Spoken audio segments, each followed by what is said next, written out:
Look, I'm really proud of this team. This team's come a long ways. These guys have worked hard. There's great togetherness, good leadership on the team. A lot of guys have made significant improvement because they've stayed positive and stayed the course in terms of listening to what the coaches had to say about what they needed to do to improve, and actually have really good relationships with each other on this team. So I was really pleased that the team didn't buy into, you know, the rat poison or whatever you want to call it. I thought this was a little bit of a trap game, and I actually asked the players yesterday in the team meeting to stand up and say what they had to do, each position, each leader at each position.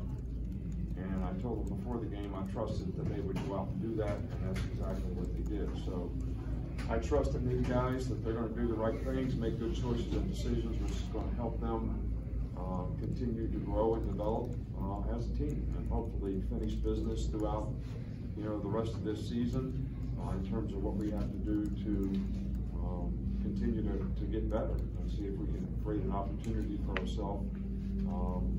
Obviously, it's great that we won the West and going to have an opportunity to play in the SEC championship game, which I'm very happy for this team that they were able to accomplish that. I think there's probably very few people after the Texas game or the South Florida game, a lot of naysayers out there never really believed in these guys, but I always believed in this team and trusted in this team that they would develop into something that's special, and it has been special. It's been a great experience to see them grow and develop, and the confidence that you need to, you know, play really, really well. I think they were sort of excited about the fact, a couple guys came up to me, and you know, I always talk to them about when we play on the road, you know, if you enter the stadium, that means, you know, you really beat the other team.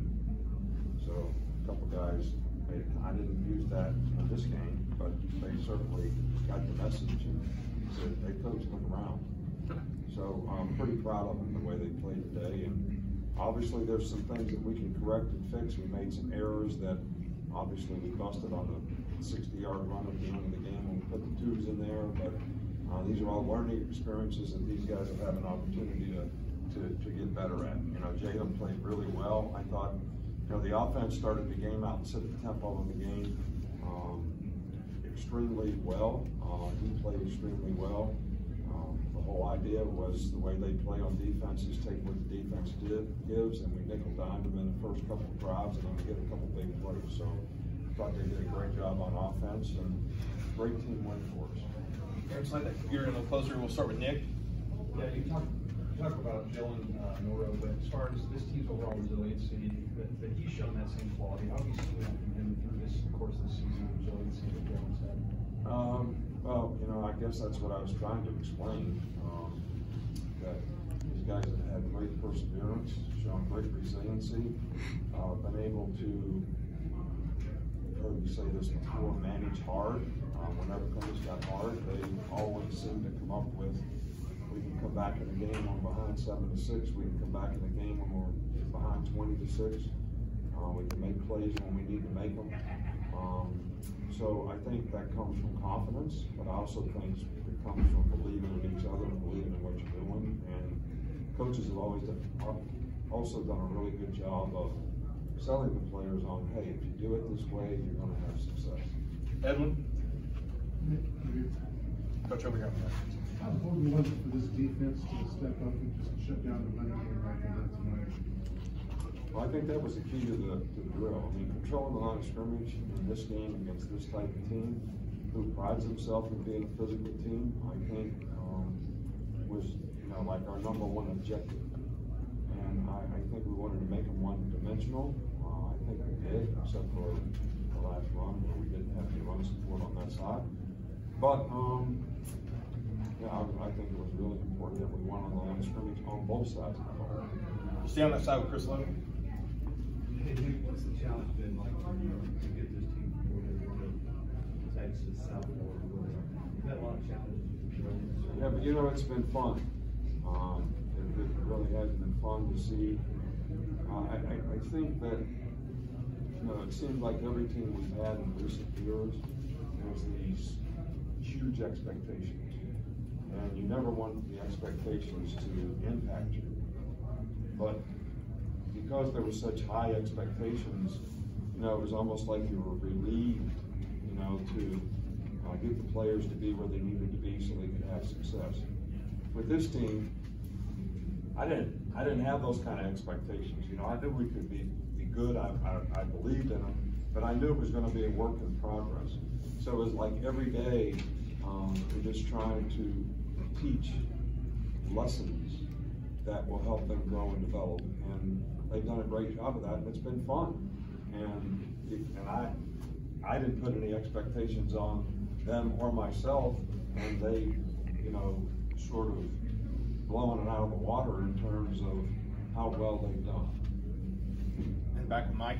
Stuff with Kool-Aid after the muff, and he had a big return in the third quarter instead of a touchdown. So what was the decision to stay with him? What we stay with what we have to do. I mean, I love the guy. He's a good returner. Look, the gunner on that side ran into him when he missed the punt. All right, that's the gunner's responsibility. You know, you can't look up and catch a ball and worry about somebody that's running down the field blocking for you, running into you. So, track and fair, catch the ball. I got every confidence in the world. He's been a good player for us, and I just think the players around him have to do a little bit better job because, you know, when you get these radical punts, I'm gonna call it, you know, you don't get like easy balls to field. You got to cover a lot of ground to catch it, and that launch point of where he's catching it changes for the people that are blocking for him. So I'm not making excuses for anybody, but you can't blame him for that one, in my opinion. And I think that, you know, he did a great job of sticking it up the middle. We ran mostly middle returns today, so, and it was good to see us get one off to a big play. Right next to him with Nick. What does it say about this team that despite the injuries, you know, guys are coming in and filling their roles well? And then secondly, any update on the guys who are able to play today? Yeah, well, you know, we had more guys out today than probably ever before, you know, which Corey Brooks and Jermaine Burton. Jermaine is just sick. I mean, he was so sick, you know, couldn't even make the trip. Hopefully, you know, he'll get better. That won't be a long-term thing. Jacor's got a shoulder. JT, everybody knows he's got a thigh injury.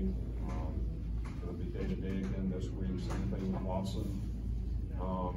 So we'll just have to, you know, see how it goes. But I was really pleased with the way the guys that filled in today and took their place. And we have to shift guys around in the secondary.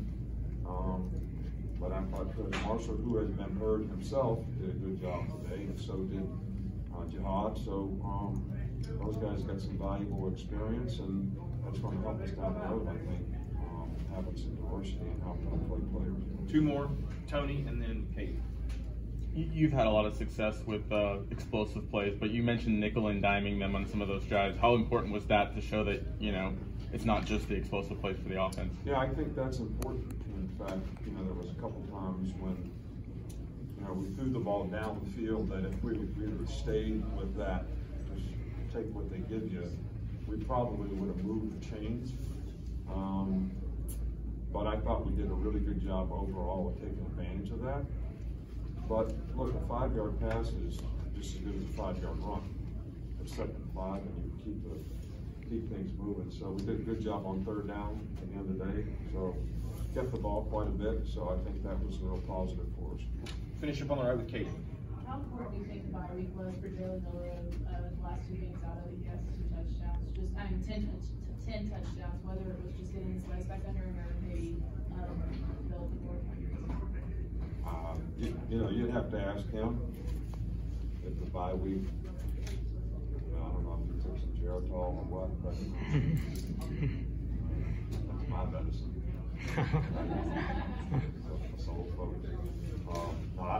You'd have to really ask him. I mean, I thought he was playing really well before the bye week. Obviously, you know, the bye week helps a lot of players, you know, sort of recalibrate, self-assess how they're playing, be able to work on some of the things that have been issues or problems for them, which helps them improve. You know, you don't have the pressure of another game plan, you know, during a bye week, so you can kind of focus on what you need to do, so that's probably a good thing for all players, but, you know, I think his confidence is growing, and I think that has confidence of the players around him has grown, and our production and performance has sort of mirrored that confidence. All right, Coach, thank you. All right, thank you all, appreciate it.